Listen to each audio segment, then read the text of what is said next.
भाजपा संयोजक बुद्धिजीवी प्रतिकोष्ठ जिला नजफगढ़ दिल्ली प्रदेश आकाश अत्री के ऑफिस के उद्घाटन में पहुंचे नजफगढ़ जिला अध्यक्ष पूर्व विधायक राजेश गहलोत, अशोक शर्मा व अन्य कार्यकर्ता।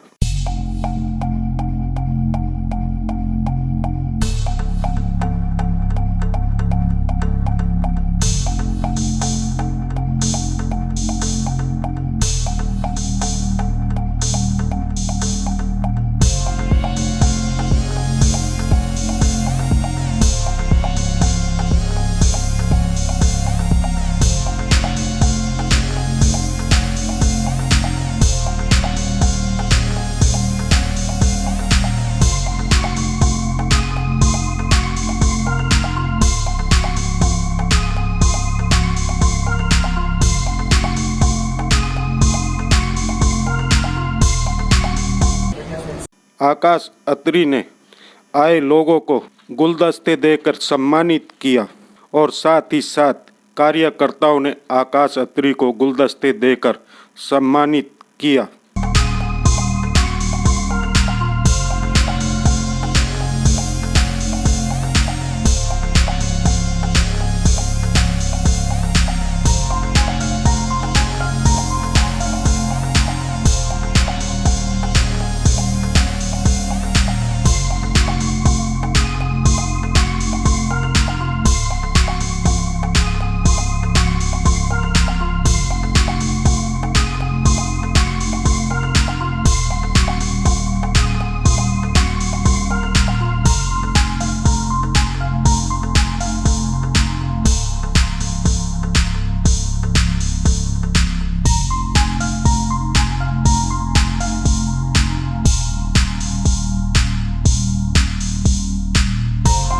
इस मौके पर आकाश अत्री ने भंडारे का भी आयोजन किया।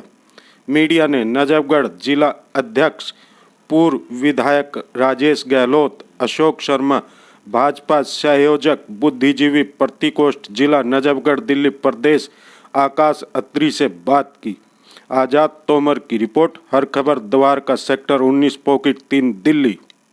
आज भारतीय जनता पार्टी का कार्यालय यहाँ पर आकाश भाई ने स्टार्ट किया है। निश्चित रूप से पूरे क्षेत्र के लोगों को इसका लाभ मिलेगा। क्षेत्र के विकास कार्यों में और चीज़ों में जहाँ जहाँ भारतीय जनता पार्टी की आवश्यकता होगी, पार्टी के कार्यकर्ता के नाते आकाश जी इन चीज़ों को देखेंगे। यहाँ से आकाश जी क्या कहेंगे?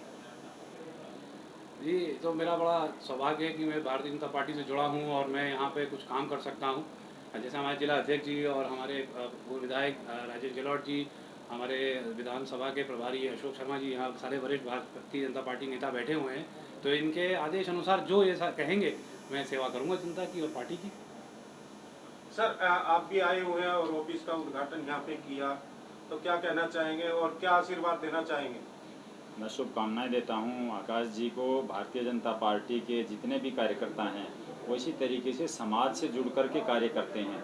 और जैसे अभी ये स्थायी कार्यालय यहाँ पर बना है, तो समाज से जुड़े हुए जितने भी कार्य, जैसे हमारी प्रधानमंत्री जी की जितनी योजनाएं हैं और अपने निगम से संबंधित जितने भी कार्य हैं, वो हमारे इसी प्रकार से कार्यकर्ता बैठ कर के समाज के बीच में वो सब कार्य अपने सांसद जी के माध्यम से, अपने मेयर के माध्यम से, अपने चेयरमैन के, इनके लोगों के पास जा कर के उन कामों को कराते हैं।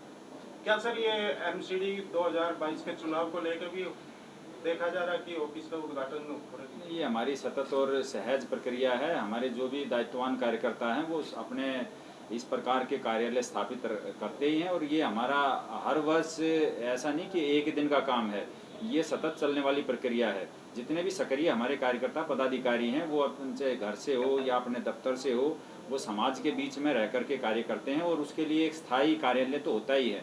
तो उसी प्रक्रिया में आज इन्होंने, आकाश जी ने ये अपना कार्यालय का उद्घाटन करवाया। अशोक जी, आप क्या कहना चाहेंगे? आप भी आए हुए हैं यहाँ पे। द्वारका में भारतीय जनता पार्टी को मजबूत करने के लिए हमारे साथ एक और साथी जुड़े हैं। निश्चित तौर पर पार्टी यहाँ पर मजबूत होगी और इस कड़ी में हम सब लोग आकाश भाई के साथ मिलकर पार्टी को मजबूत करने का कार्य करेंगे। मैं इस अवसर पर पार्टी की तरफ से इनको शुभकामनाएं देता हूँ और ये द्वारका में आए हैं, इनका स्वागत है। पार्टी में भी इनका जो भी सम्मान होगा विजय भाई ने आते इनको जिले का पद भी दिया है और ये उस पर अपना पूरी क्षमता के साथ काम करेंगे, ऐसी उम्मीद करता हूँ। उनको शुभकामनाएं देता हूँ। किस किस इलाके के लोगों को यहाँ से लाभ मिलेगा? द्वारका में काफ़ी बड़ा एरिया हमारे इस क्षेत्र से जुड़ा हुआ है, पटियाला विधानसभा से। तो आकाश भाई द्वारका में रहकर भी काम करेंगे। हालांकि जे क्लस्टर में भी इन्होंने काम किया, पीछे कंबल वितरण का एक कार्यक्रम इन्होंने वहाँ भी किया था। जहाँ भी समाज को इनकी जरूरत होगी पार्टी के साथ जुड़कर ये काम करेंगे। कहना चाह रहा था कि देखिए बहुत ही सबसे महत्वपूर्ण बात यह है आज की डेट में कि केजरीवाल सरकार के जो जिस तरीके से भ्रष्टाचार उजड़ के सबके सामने जनता के सामने आया है, तो हम जितने भी पार्टी के कार्यकर्ता हैं उसको उजागर करने में लगे हुए हैं। हमारे जो पूर्व विधायक हैं हमारे राजेश गहलोत जी, इन्होंने अभी पीछे वहाँ पर धरना भी दिया था, मटका फोड़ भी किया था यहाँ के जो करंट के विधायक हैं, क्योंकि वो लापता हैं। विजय सोलंकी जी कई समय पे आकर के जैसे कोरोना काल में लोगों की मदद कर रहे थे, अशोक भाई ने बहुत मदद करी।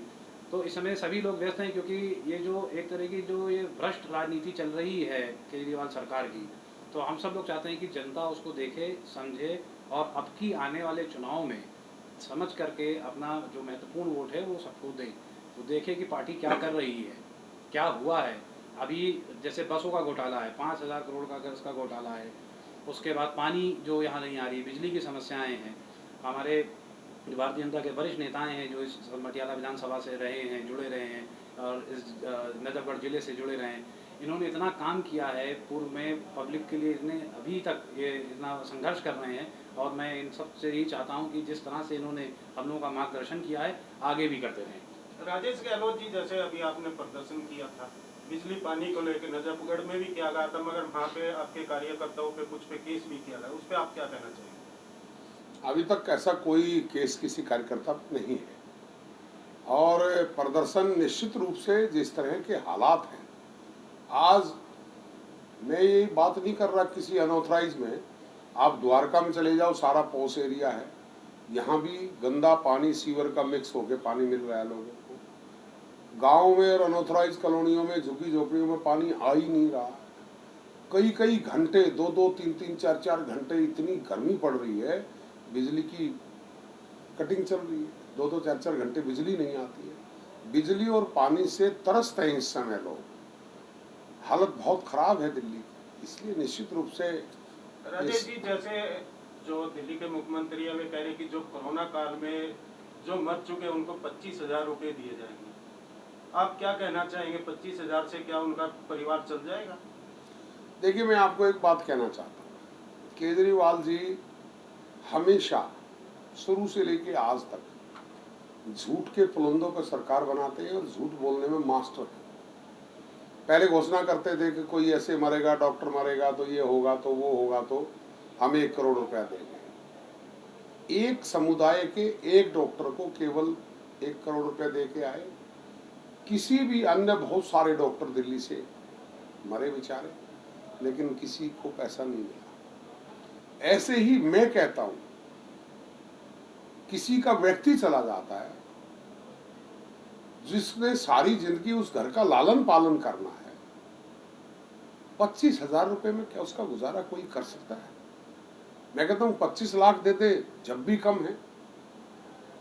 आप जो है पहले आपने लोगों को मारने का काम किया और अब मरे हुए को ऊपर नमक छिड़कने का काम कर रहे हैं आप। जिस समय दिल्ली में मारामारी थी कोरोना की और स्टार्टिंग से लोगों को बहकाते रहे कि मेरा पूरा इंतजाम है, मेरी फुल व्यवस्था है, मेरा पूरा ये है, और जब महामारी फैली तो ना हॉस्पिटलों में जगह नहीं मिली, ना दिल्ली के लोगों को ऑक्सीजन मिली। भारत सरकार से कहते रहे 700 मेट्रिक टन ऑक्सीजन चाहिए, 1100 चाहिए, 1200 चाहिए, 250 से 300 मेट्रिक टन सारी दिल्ली में ऑक्सीजन चाहती थी, लेकिन इतनी अफरा तफरी उन्होंने मचाई और जब हाई कोर्ट ने आदेश दिए कि इसका ऑडिट करो तो सामने बात आई कि कुल 250-300 टन के बीच में दिल्ली को ऑक्सीजन चाहती थी। अपनी नाकामी छुपाने के लिए केंद्र सरकार के ऊपर आरोप लगाना, ये इस सरकार का काम बचा है। सर, 2-3 दिन से जो बात करें हम, जो वैक्सीन सेंटर है उनमें दवाई ही नहीं मिल रही, उस पर आप क्या कहना चाहेंगे? जैसे स्कूलों में खोल रखे या डिस्पेंसरी में, वहाँ पे दवाई उपलब्ध नहीं है। देखिए, निश्चित रूप से थोड़ी बहुत कमी आ जाती है, क्योंकि फैक्ट्री तो 2 ही 4 है बनाने वाली। ऑक्सीजन व वैक्सीन बनाने वाली जो कंपनियां हैं वो तो 2 ही 3 हैं, और हिंदुस्तान में तो केवल 2 ही। लेकिन फिर भी हम ये कह रहे हैं कि जिस तरह से मोदी जी ने पूरी वैक्सीन को एक उसके रूप में लिया है, भाई इसको हमें जन जन तक पहुंचाना है, और उस हिसाब से जिस तरह पूरे देश में आज वैक्सीनेशन चल रही है, आज तक संसार के किसी भी देश में ना तो इतनी स्पीड से एक एक दिन में 80-80 लाख लोगों को, 1-1 करोड़ लोगों को वैक्सीन लगी है। ये इतिहास रचा है मोदी जी के नेतृत्व में, और वो भी फ्री वैक्सीन सबको। हो सकता है थोड़ी बहुत कमी आई हो, निश्चित रूप से अगले 2-4 दिन में पूर्ति हो जाएगी, लोगों को वैक्सीन लगे, कहीं दिक्कत नहीं है। Thank you sir. Like, share and comment. To subscribe this channel, please press the bell icon.